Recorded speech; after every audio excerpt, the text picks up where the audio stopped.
Imagine being 16 years old, your body slowly failing you from a disease no one could cure. Your kingdom surrounded by enemies, your army outnumbered so badly that every advisor tells you to run. And instead of retreating, you ride straight into the desert, toward an army 26,000 strong, knowing full well that history will either remember you as a fool or never forget your name at all. In the scorching sands of 1177, the kingdom of Jerusalem was hanging by a thread. And its young king, Baldwin IV, carried a secret that terrified his own court more than the enemy outside the walls. He had leprosy, a disease that numbed his limbs and slowly destroyed the body, yet somehow sharpened his resolve. While nobles whispered about succession and survival, a legendary general was marching toward them, Saladin, the most feared military mind in the Middle East, commanding tens of thousands of seasoned warriors who had already carved their way through cities and fortresses like storms across dry land. The expectation was simple. Jerusalem would fall, Baldwin would hide behind walls, and another chapter of inevitable conquest would be written. But what happened instead became one of the most unbelievable underdog victories medieval history ever recorded. Saladin did not march quietly.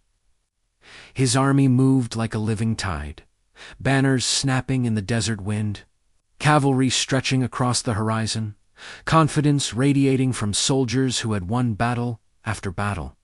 Intelligence reached Jerusalem that this force was approaching with speed and precision. And panic spread among civilians who had seen what happened to cities that resisted. Advisors urged caution, retreat, negotiation, anything but direct confrontation. Baldwin, barely able to fully grip a sword due to the numbness in his hands, made a decision that stunned his commanders. He would not wait for the siege. He would ride out to meet Saladin head-on. His available force was painfully small. Roughly 500 knights, supported by a few thousand infantry at best. Many inexperienced, all aware that the numbers alone made the mission feel like walking into a storm without shelter. Yet Baldwin understood something critical: speed, surprise, and belief can sometimes fracture an enemy's confidence before swords ever clash. He gathered his knights, invoked faith, unity, and survival itself as motivation, and marched toward Montgisard, a dusty stretch of land that would soon echo with one of the most improbable clashes of the era. Saladin never expected resistance so bold. His scouts reported minor movement, nothing that suggested a full confrontation, and his army spread out slightly, confidence turning into complacency. That single moment, that tiny lapse in expectation, became Baldwin's opening. The young king ordered an immediate charge. Not tomorrow, not after reinforcements, but now. While the enemy believed themselves unchallenged, knights lowered lances, armor glinting beneath the brutal sun, and thundered forward with a speed that transformed fear into momentum. What they lacked in numbers, they replaced with shock. What they lacked in physical strength, Baldwin replaced with symbolic leadership, riding visibly despite pain, reminding every soldier that retreat meant extinction while advance meant at least a chance at legacy. The clash was violent, chaotic, and psychologically devastating for Saladin's front lines. Cavalry collided, dust clouds swallowed formations, and confusion rippled through ranks that had expected surrender, not fury. The element of surprise cracked discipline, and once discipline breaks, even massive armies can unravel faster than anyone predicts. Picture this. It's the 12th century, a time of knights, castles, and epic clashes in the Holy Land. At the heart of this volatile region lies the Kingdom of Jerusalem, a crusader state constantly fighting for its survival. In 1177, a storm was brewing, one that would lead to one of the most astonishing battles in medieval history. The ruler of the Kingdom of Jerusalem was King Baldwin IV. But he wasn't just any king. Baldwin was a leper, diagnosed in his childhood. By the age of 16, his body was racked by the disease, and he could barely use his hands. He was known as the Leper King, a title that might sound like a weakness, but Baldwin was anything but weak. He possessed a will of iron and a brilliant military mind, a true inspiration to his people. His rival was one of the most legendary figures in history, Saladin. The brilliant Sultan of Egypt and Syria, Saladin was on a mission to unite the Muslim world and drive the Crusaders out of the Holy Land for good. In late 1177, he saw his chance. Believing the kingdom of Jerusalem was vulnerable, with a sick teenage king and its main army off campaigning in the north, Saladin gathered a massive force of over 26,000 elite soldiers and marched into Crusader territory. His plan was simple: a swift, overwhelming invasion. Aimed straight at the heart of the kingdom, the city of Jerusalem itself, the path lay open.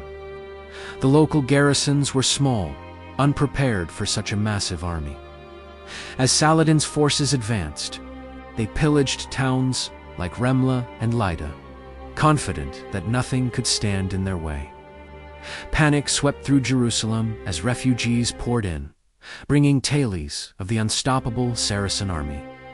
Back in Jerusalem, King Baldwin faced a desperate situation.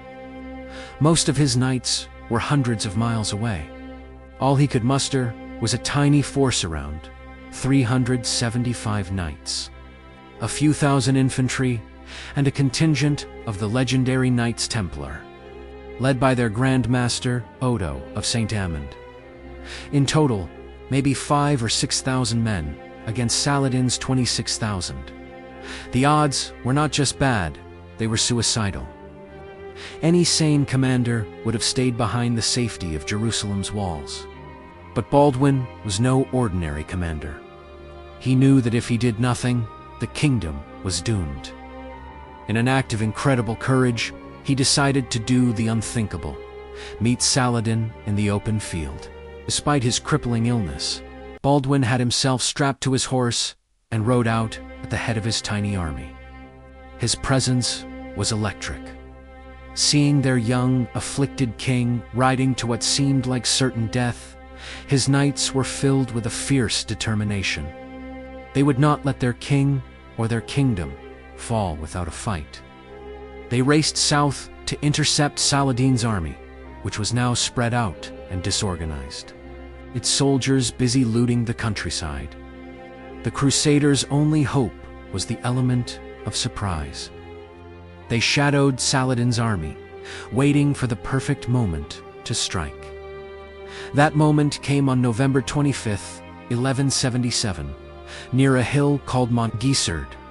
Saladin's army was crossing a stream, scattered and completely unaware of the danger.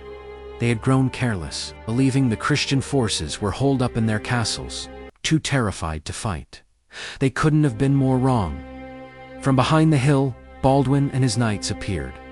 It must have been a breathtaking sight. A tiny Christian army, bathed in the morning sun, with the legendary relic of the true cross held high, glinting for all to see. It was a symbol that this wasn't just a battle for land. It was a battle for their faith, for the soldiers in Saladin's army. It was a moment of pure shock and terror. One moment, they were marching triumphantly towards Jerusalem. The next, a wave of heavily armored knights was thundering down upon them. Baldwin, despite being unable to wield a sword himself, was at the forefront of the charge. The Knights Templar, famous for their fanatical courage, smashed into the Saracen lines like a thunderbolt. The chronicler William Attire wrote that the king, falling to his knees before the true cross, prayed for victory, and his men, inspired by his piety and courage, charged with a power far beyond their numbers. The shock was devastating. Saladin's forces, caught completely off guard, couldn't form their ranks. The Mamluk bodyguard, Saladin's elite, personal soldiers, fought bravely to protect their sultan, but the Crusader charge was unstoppable. It was a whirlwind of chaos, steel, and desperation. The smaller, highly disciplined Crusader force carved through the larger, disorganized army. Saladin himself was nearly captured. He had to escape on a racing camel, with only a handful of his bodyguards remaining. His army, which had seemed so invincible just hours before, was completely shattered. It wasn't a battle, it was a massacre. The crusaders pursued the fleeing soldiers for miles, exacting a heavy toll. The aftermath was brutal for Saladin's forces. Of the more than 26,000 men who had marched into the Kingdom of Jerusalem, only a fraction made it back to Egypt. Many were cut down in the battle, while others succumbed to the harsh desert, starvation, or raids by local Bedouins on their long, desperate retreat. It was one of the most crushing defeats of Saladin's entire career. He had underestimated the Leper King, and he paid a terrible price. For the Kingdom of Jerusalem, it was a miraculous victory. A victory against impossible odds, led by a boy king who refused to let his disease define him. The bells of Jerusalem rang out in celebration. Baldwin and his handful of heroes had saved the kingdom. The Battle of Montgisard is more than just a story of military tactics. It's a testament to the power of courage, leadership, and faith. It shows how a small, determined group, led by an inspiring figure, can achieve the impossible. King Baldwin IV, the 16-year-old Leper King, proved that true strength isn't about physical ability, but about the indomitable spirit. He secured his kingdom a decade of peace and became a legend, a symbol of defiance against overwhelming odds. While Saladin would eventually return and conquer Jerusalem 10 years later, the memory of Montgisard served as a powerful reminder. It was a day when a sick boy on a horse, a few hundred knights, and an unshakable belief in their cause defied a sultan and changed the course of history. As Baldwin's final years approached, the contrast between his physical decline and his political awareness became even sharper. He understood something many rulers learned too late, that kingdoms rarely fall in a single dramatic collapse. They erode slowly through indecision, rivalries, and missed opportunities. He pushed tirelessly to secure a stable line of succession, knowing that after his death, the real battle would not be fought with swords in open deserts, but with influence inside palace halls. Chroniclers describe meetings where the young king, hands bandaged and face partially covered, still spoke with clarity about borders, treaties, and defense routes, as if his mind was racing against the clock his body could no longer outrun. This period revealed the deeper layer of his leadership. Montgisard showed his bravery, but his final years showed his awareness that survival required planning beyond personal heroics.